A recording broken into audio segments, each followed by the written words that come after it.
Halo Sobat Kanal, jumpa lagi dengan saya. Kali ini kita akan membahas tentang peranan tanatologi dalam memperkirakan saat kematian.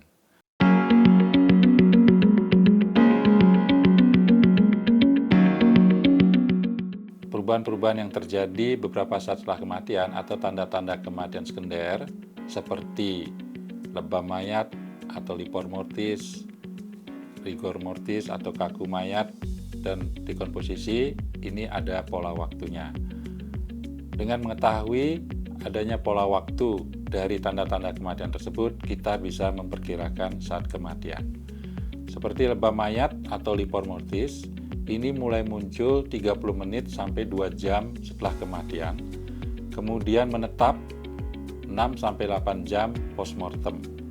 Jadi sebelum 6 jam pada penekanan jika masih hilang, maka ini artinya kurang dari 6 atau 8 jam. Kemudian kaku mayat atau rigor mortis muncul 2 jam postmortem.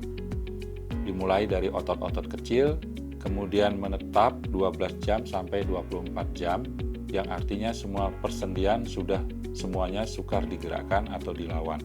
Setelah 24 jam mulai menghilang. Kemudian dekomposisi atau pembusukan mulai muncul 24 jam postmortem, ditandai dengan adanya warna kehijauan di perut kanan bawah.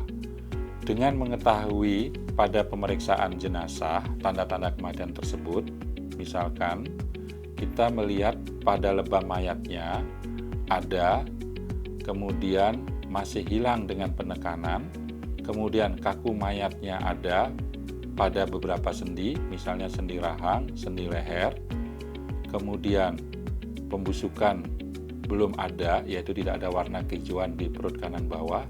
Hal ini kita bisa menyimpulkan perkiraan saat kematiannya 2-6 jam atau 2-8 jam dari sebelum pemeriksaan.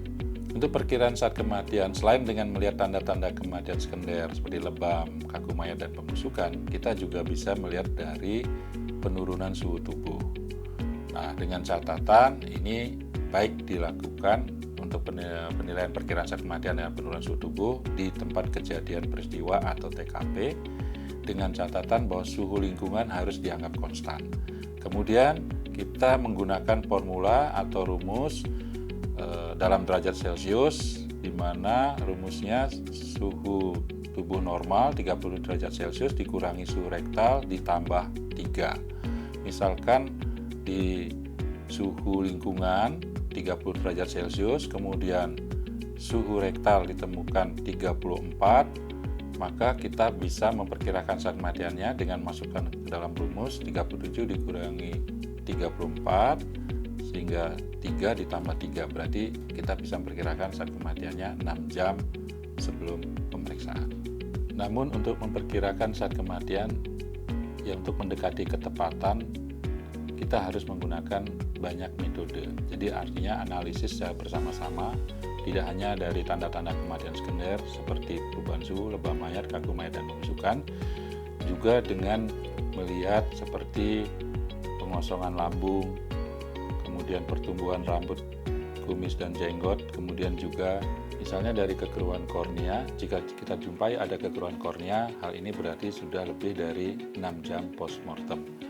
Kemudian dari perubahan biokimiawi, yaitu dalam vitreous humor, cairan air mata, kita bisa melihat adanya misalnya peningkatan kadar kalium, berarti proses itu sudah berjalan 24 sampai 100 jam postmortem.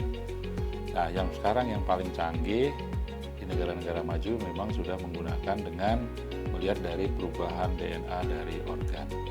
Demikian Sobat Kanal, semoga video ini bermanfaat. Sampai jumpa lagi di video berikutnya.